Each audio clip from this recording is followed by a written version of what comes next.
While the US and European bond yields are climbing, there's one developed market that's bucking the trend, and it might surprise you. Today, we are diving into why Canadian 5-year bonds are showing remarkable resilience and what that means for your investment strategy. My original thesis was that Canada's measured approach to tariffs was driving bond outperformance, but here is what the data actually shows. And it's even more compelling. Canada did implement retaliatory tariffs, $155 billion worth, but they did it strategically with built-in relief mechanism and targeted diversification efforts. Let's look at the numbers. While I don't have exact current yields in front of me, the key insight from recent analysis is clear. Canadian bonds outperformed US Treasuries in 2024 due to a weaker economy, lower inflation, and aggressive central bank easing.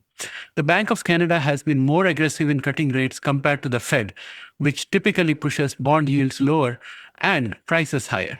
This creates a fundamental divergence from US bonds, where the yields remain elevated due to persistent inflation concerns and Fed hawkishness. Here's where it gets interesting. Canada didn't just sit passively, they executed a sophisticated three-pronged strategy. First, strategic tariff implementation. Canada imposed 25% tariffs on $155 billion worth of US goods starting March 2025. And this is very crucial, they included time-limited relief provisions until October 2025 for Canadian business that rely on US inputs. This shows tactical thinking, not emotional retaliation. Second, industrial support. The government expanded their Regional Tariff Response Initiative from $450 million to $1 billion, directly supporting small and medium businesses affected by trade disruption. Third, domestic procurement shift. Canada announced a major Buy Canadian policy shift, recognizing that old free trade rules no longer apply in the current environment. This strategy creates bond market resilience through several channels. Number one, monetary policy divergence. Canada's central bank has more room to cut rates due to softer domestic inflation, while Fed remains constrained.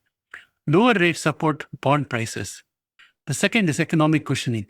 The measured approach to tariffs combined with business support programs reduces the risk of severe economic disruption that would typically spike bond yields. A third one is fiscal credibility. By implementing targeted temporary measures rather than knee-jerk responses, Canada maintains investor confidence in their fiscal discipline.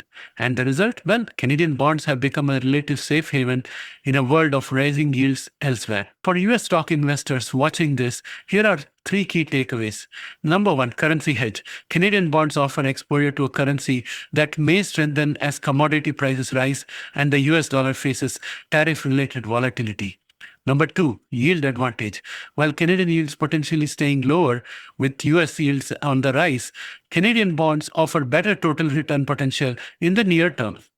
Third is diversification. If tariff wars escalate, having exposure to a market that's managing the situation strategically rather than reactively could provide more value. And now for a contrarian view. Canada's economy is more vulnerable to US trade disruptions than most.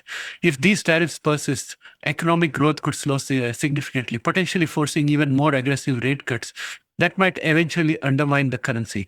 But for now, the bond market is pricing in successful navigation of these challenges. So in conclusion, I'll say that the Canadian bond story isn't about passive resilience, it's about active strategic management of a complex situation.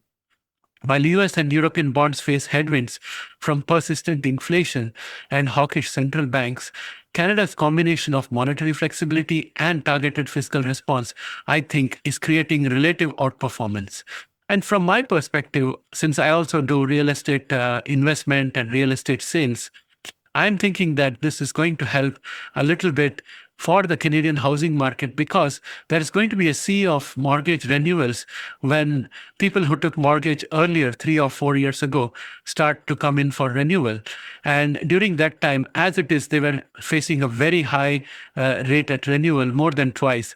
But with the easing of the yields on the 5-year bonds, I think renewal is becoming a little better, and the pain is a little reduced.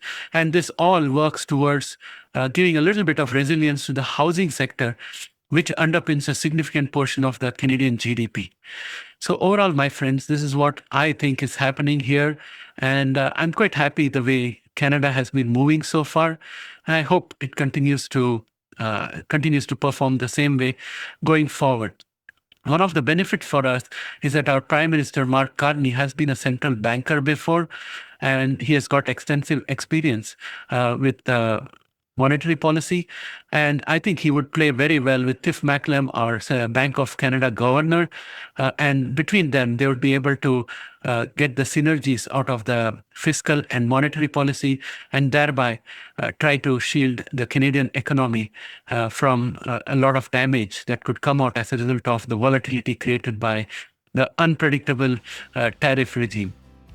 Now, my question to you is, what do you think? Are you considering Canadian exposure in your portfolio? Let me know in the comments. And don't forget to subscribe for more contrarian investment insights that look beyond the headlines, like the segment that we did today. Thanks and have a great day, my friends. I'll catch up with you again in the next one. Bye for now.